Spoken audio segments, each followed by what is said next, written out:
guys, so today I'm here for 7 on Sunday.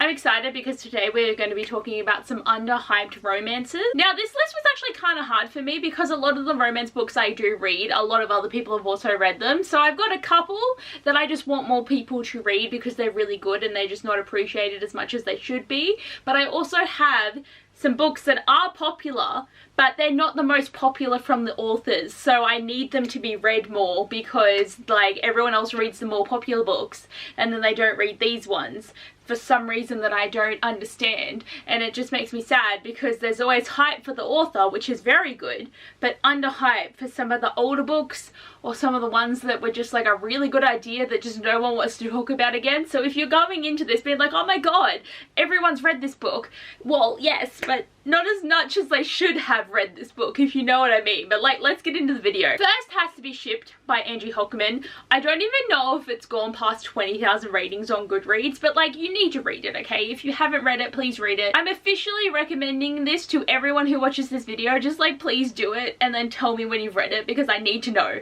Has anyone read it? Like, comment down below if you've actually read this book because I need to know. It was just a very cute romance. It actually takes place on a cruise and they're like work rivals and they have to go on this cruise because they work in like a travel agent blog and they're both going on the holiday to pitch an idea to their boss about like certain workplace things and what they're doing, and they both really don't like each other, but being stuck on a boat together they have to keep interacting because they've been booked into a lot of couples activities even though they're in separate rooms and they did not come together, and slowly they just start to really like each other, and it was just cute and I like the holiday vibes. It makes me want to go on a cruise, and I obviously have not because I'm still a bit scared about being stuck on a cruise ship where COVID is very possible.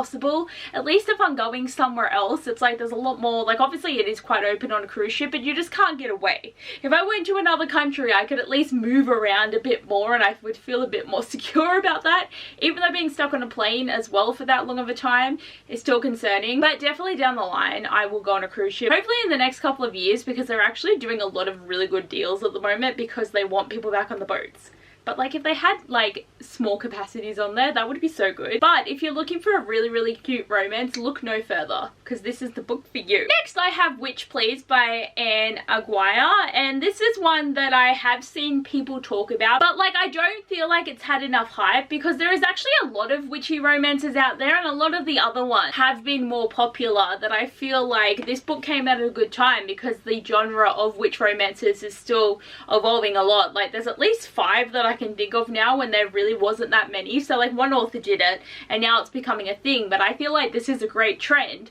But this book was just so cute. Like I really liked having the multiple perspectives, seeing that they were both smitten with each other, but considering she's a witch and he's a human and they're not meant to date because it's against the rules, and like there's things involved with like losing magic and like bad things that can happen to the mind, and like you can't tell him that you're a witch. Like there's all these different things that are around it, so it's like a forbidden romance. But Titus was such a cute little bean and I just loved it so much. Like he was such a sweetheart, and he saw her and then he was like done. He was like, I'm going to marry this woman, this is who I'm going to spend my life with. And Danica's like, shit. And it's great, like the dynamic is amazing, and the second book's good as well because it's a witch and a witch hunter, so they're equally not meant to be together because they're meant to actively hate each other.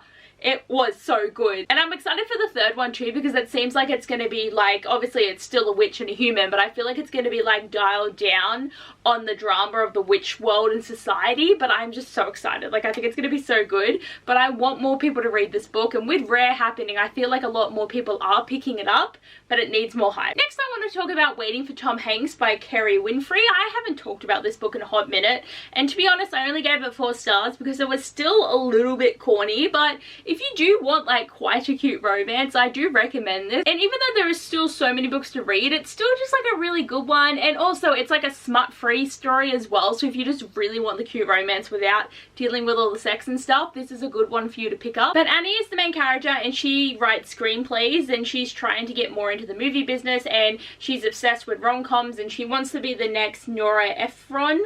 I do know that person, but I just like can't think of what things they've done because it's like, are you a writer or a director? But they've done something. But she's obsessed with finding the perfect guy who's her Tom Hanks. And then there is a movie being filmed in the town that she lives in, and she gets a job helping with the writing, and the main actor is just like this asshole of a person. Like, he's not really an asshole. I actually really liked Drew from the beginning, but he's the complete opposite of what she wants in a meet cute, and he's not like Tom Hanks. He is nothing like what she thinks. And it was really interesting because I like reading these books that are about movies the same way that when you read a book that's about books, it's always so much fun. But having these like movie scene vibes in the story is so great. And the second one was really good too because it was like friends to lovers, even though like they were both denying their feelings. So the cuteness vibes are there for you, and it's the main reason to pick up this book. Next, I want to talk about The Dead Romantics by Ashley Poston. So this book has had a lot of hype, but I feel like it died down. So I want people to continue to read this book just because it's that good. And I don't know if the issue is that because Ashley Poston was a YA author for so long, this is like her first step into adult contemporary. But she's also releasing a book this year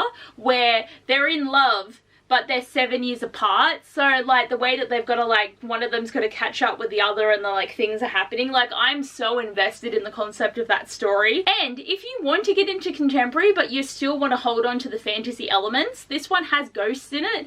And even though this book is sad, there's a lot of grief factors in it, especially with like the love interest being dead and other things have happened. It was just really cute, and I like that it's about a ghostwriter who is also getting help from a ghost. And Benji is just a great character. Like, he was such a sweetheart, and I love these like sweet men. I don't like the dominating men. A dominating man is only good when he becomes soft eventually for the woman, and it's all been bullshit. He's actually a nice person, we just think he's an asshole. That's good. When they just remain assholes, I'm like, no thank you. Okay, so one of the ones where the author's really popular, but I don't think this book gets enough hype, I want to talk about People We Meet on Vacation by Emily Henry. I know a lot of people will read this book, but what irritates me is no one likes this book as much as Beach Read or Book Lovers, and it makes me sad. And I feel like with the way that people have been talking about it lately, and I don't understand because this is my favorite Emily Henry book, people are just choosing not to read it, I feel. And even though a lot of people are like, oh, I don't care what everyone's saying, I'm just going to form my own opinion, a lot of the time people are like, I ain't got no time to read a book that no one likes. So it just makes me sad because it was really cute. I like this concept of every year these two friends take a trip together, and it could be like to like literally the next town over to another country, but they always spend this week together.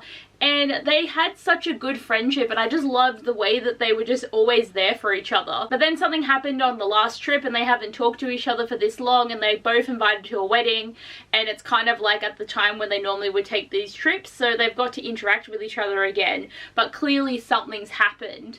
And I just like the way that they just both were really wanting to be together, but they've been friends for so long, so it just makes it hard, and I just really enjoyed it. Like, all of her books are really good, and to be honest, Beach Read is actually my least favorite.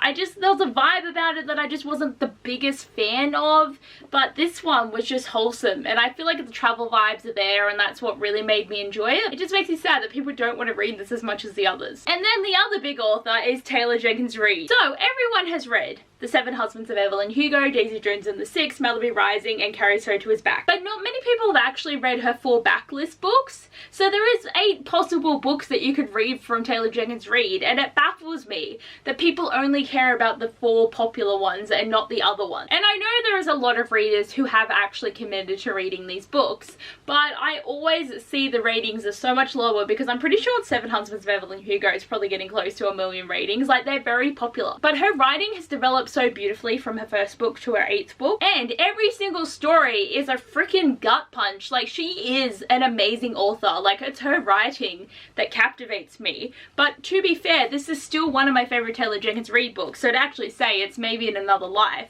And it's a sliding door situation where basically what happens to Hannah, the main character, is she's going out with friends, and then she's walking home, and the split timeline goes from where she gets hit by a car to where she misses the car. So it goes to show where her life goes, and there's 2 different love stories, and the way that the story really interconnects with each other, because there's things that happen in one timeline that you're like, they don't know about this thing in the other timeline. And the way that there's different reactions to things that like were okay in one and weren't okay in the other, and just, it was all so good. And definitely my favorite timeline story was the one where she has to go to the hospital after the car accident. That is so good. But I just want this book to have more hype. It's a beautiful story, and I'm just so sad that people don't talk about it like ever. At this point, I wasn't really sure what else to put in, so I'm just saying Well Met by Jen DeLuca. I know everyone has read this book, but I just feel like it's not talked about as much anymore, and it's gotten into that underhyped territory. The next two aren't as good, but like the second book is really not that great, but the third one is really good. But I just feel like this book needs the hype again. Like, people have stopped talking about it, and I mean, I haven't even bought Well Traveled yet, which is the fourth book in this series, and I do really want to buy it and read it, but I just haven't gotten around to it because like I'm trying not to buy as many books as I did last year, so trying my best, but it's probably not going very well. But just, it's such a cute story. It's set in a Renaissance fair. This book has absolutely made me want to go to one eventually in my life, and I hope that I will, because they sound like a blast. And just to see everyone dressed up in character and to be able to dress up myself, like, it would be so much fun. But the story was really cute. I love the romance and the concept too, that like they don't like each other at all in all their interactions, but then with their characters that they play in the Renaissance fair, they're like infatuated with each other. Like, the way that it was just so cute, but then they really didn't like each other when they got out of character. Like, I just loved it so much, and I just highly recommend it. So if you need a TBR for next month, just read every single one of these books, come back to me and tell me what you think. Well, anyway guys, that is all for my 7 on Sunday today. I'm not actually going to be doing any more of the 7 on Sunday topics for this month, just because like I can't really pick anything for the topics, because one of the topics is books that I didn't like in the romance genre, and I've pretty much liked everything